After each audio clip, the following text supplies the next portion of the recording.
us look at how the Tinubu's government has successfully broken the ranks of the North, the northern stakeholders, even the Fulanis, because those who hitherto before now do not support him are now supporting him. If you look at what came from the chairman of Arewa Consultative Forum in the past, who made it very clear that for purpose of 2027, that they were only going to support a northern candidate, that they were not going to support a southern candidate. Of course, we understand that then the board of trustees of the same Arewa Consultative Forum suspended him. So it's going to show that the union is polarized, that we have pro and anti-Tinubu's administration, which is going to show that the Tinubu's government have made serious inroads into the north.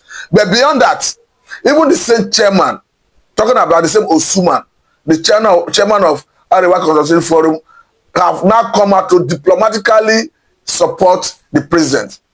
Because contrary to his view in the past, currently, he has come out to say that the organization, Arewa Consultative Forum, is a non-political organization, yes, that they are not supporting any political party.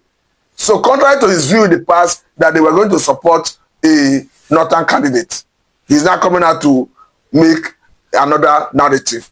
Then beyond that, we have had an organization that has been consistent in the support of the Tinubu's government. Talking about Arewa Youth Leaders and Professionals Forum. They have consistently maintained and sustained their support for the president. So that is why I say that actually the president, Senator Bola Tinubu, maybe this is why they say he's a master strategist. He has successfully broken the ranks of the North. Let me only look at this one coming from Vanguard, that is saying that Northern elders endorse Tinubu on expectation, not principles, as Governor Masari. I think this is coming in the light of controversy surrounding the endorsement of the president in the North. He go for that to say that former Katsina State Governor Aminu Masari has tackled the Northern Elders Forum over his regret for supporting President Bola Tinubu, saying the Northern Elders endorse Tinubu on expectations and not principle. Let us go back to the conversation talking about the issues that will shape the 2027 election. But one thing I've always maintained is that 2027 is a certain turn, because the North haven't completed their own 8 years turn under Muhammadu Buhari. So it is a certain turn. So whether a Tinubu, whether a P2B, whether a Jonathan, it has to be certain turn. That is the truth. Beyond this, let us equally look at, yes, this issue that has to do with the North being polarized, because you begin to wonder the stance of the North before now. Even when we saw the presidential tax reform bills, the North were very vehement against it. Even those who oppose it significantly, we can see some of them not even being very stiff in their opposition to the president in terms of whether they will support him for second term or not. Even someone like the senator from Borno State, talking about Ali Duma, he's not very firm about whether he's going to oppose the president in 2027. So the way it is, even with all the noise the North made in terms of the lopsided appointment and all of that, we can clearly see all of them coming back to diplomatically throw their weight behind this administration. We understand that the North currently, there's no argument about that, they are the greatest beneficiary of the current fraudulent status quo of this country. Even every attempt for this government to address the issue of tax in terms of derivation, in terms of consumption, that those who derive more, areas that you derive more, area where consumption is more, should be adequately and appropriately compensated in terms of the revenue that goes to that area. We saw a stiff opposition resistance from the North. Even from some quarters where, of course, you will feel that opposition will not come. We were surprised to see such opposition. We saw someone like the current governor of Borno State, talking about Babagala Zulum, who, of course, we understand is a very close ally of the president. Because we understand that he is even the one that the president wanted to use as his running mate before the governor asked the president to go for his master, of course, the current vice president, Shetima. So seeing someone like that coming up clearly to oppose that policy, to stare the president in his face, or rather to his face, that this policy is against the North, we are not accepting it. You should know that the North is not ready to give in to anything that seeks to deplete their revenue. And they are not even interested in whether the revenue that accrues to them is justified or not. What they want is that the status quo must be sustained and maintained. We saw the likes of the Kwankwasia, the leader of the Kwankwasia movement, talking about Rabi Musa Kwankwaso, of course, a former governor of Kano State, making it very clear that the West, is trying to take away the revenue of the North. So the bottom line is, in spite of all these, their positions, they are not able to stand firm to say they will sustain their opposition to the president in terms of not supporting him for re-election. I think the only person perhaps who have maintained and sustained his position is someone like the former governor of Kaduna State, talking about Madam Nasir El-Rufai, who have consistently maintained that the president, Senator Ahmed Bola Tinubu, has no path to victory in 2027, considering his reforms, considering the economic hardship that comes with his reforms, considering the subsidy over gasoline, considering as well the unification of FS at the official window. So the way it stands, we understand that the political parties tested the ground, tested the waters recently in the just concluded by-election, where obviously, even in Kaduna State, where El-Rufai once governed, the position that was contested, ADC, the coalition, lost to APC. So could this be an endorsement for the administration of Senator Ahmed Bola Tinubu from Kaduna State and the North General? Because we understand that beyond Kaduna State, in other states where the by-election took place, APC won. But it's another thing to say whether the elections or by-elections were free, fair, and credible, or whether it was rigged, because beyond the result declared by INEC, we saw some news, we saw some videos that have made round on the internet, where you can clearly see in a particular one, INEC officials being accused of colluding with politicians, collecting money to compromise the system, to compromise the election. So it begins to wonder, was the election free, fair, and credible?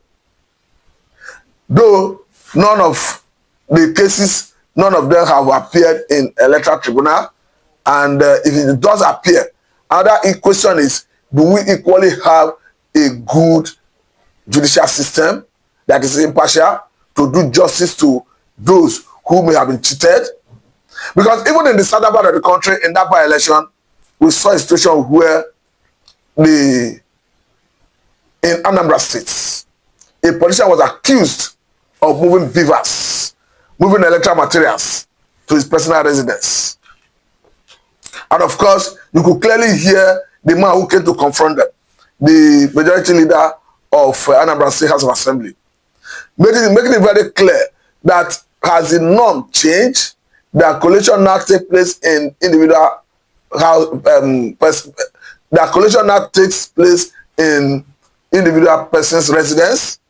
And he was even questioning that if that is the situation, that the chairman of INEC should tell them so that they move in to do the collation in the person's house. So in all of this, could we now say we are going to have free, fair, and credible election in 2027? But again, as for me, let me say, one, I believe in certain candidacy. I believe in certain president in 2027. And beyond that, I believe in free, fair, and credible election. And I believe that the only way we can achieve free, fair, and credible election is if we rework our electoral law, if we amend our electoral acts, to the extent that, particularly Section 82, that deals with the mode of transmission of election results. We must address it to the point of using the Electoral Act to compel INEC that you must transmit election results electronically. I want to say that until we do that, we are not likely to have a free, fair, and credible election. Because we understand that before 2023 presidential election, we had a situation where stakeholders, Nigerians, put pressure on National Assembly, who obviously had the power to amend the Constitution and even the Electoral Acts. And at the nick of time, the Electoral Act was amended and INEC was given liberty, the discretionary power to determine the mode of transmission of election results. But at the nick of time during the election, INEC came out, during the electionary process anyway, INEC came out to tell us that in their guideline that they were going to transmit election results electronically. But I want to say that it is obvious to everybody that INEC reneged on that promise, and they cited network glitch, which of course when Nigerians were not satisfied that there was a genuine network glitch.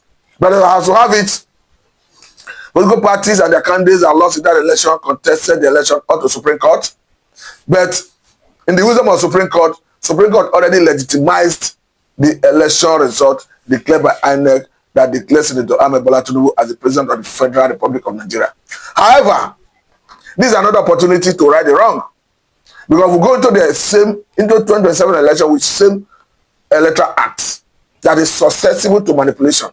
I want to say that we will definitely come back to start singing the same song. Because once it is certain, whether or not the election is rigged or not, whether the election will be rigged or not, the perception out there is already that Nigerians do not trust INEC. Nigerians do not trust the system. So the only way you can address that mistrust, that breach of trust, is to ensure that you reduce human interference. And the only way you can reduce human interference is to ensure that election results are transmitted electronically. We are not yet advocating for electronic voting, but at least let us have electronic transfer of our election results. Because for me, it's achievable. And once you do that, I want to say that any candidate that come out of the process will now be responsible to the people. Because you will now know, going forward, that the electorate, their power to hire and fire is potent and is working. You will now realize that if you fail to do people's oriented projects, that you may not get their support for the election next time. And that will, in a way, make Nigerians or our leaders at every level begin to do people's oriented projects, begin to bring dividends of democracy to the people. But if they know and they believe that they can perpetuate themselves into power through other means without recourse to the ballot, of course, power they say corrupt, and absolute power corrupt absolutely. I think that is what we are having currently, and the consequence is living with us. And to correct it is to ensure that we do the needful. To do the needful is to put pressure on the National Assembly to amend the Electoral Act to give a free, fair, and credible election. That's why I'm a little bit disappointed in opposition political leaders like P2B, like Atiku, like Arifai, like Amechi, name them. Like even the former governor of Jigawa State, Sule Lamido, because by now, I think they should have been in the vanguard, leading Nigerians to put pressure on National Assembly to amend the Electoral Act so that the Electoral Act would be robust enough to give a free, fair, and credible election. Meanwhile, let me say very big thank you for your time. This is Sadla Mida and I'm Samatu.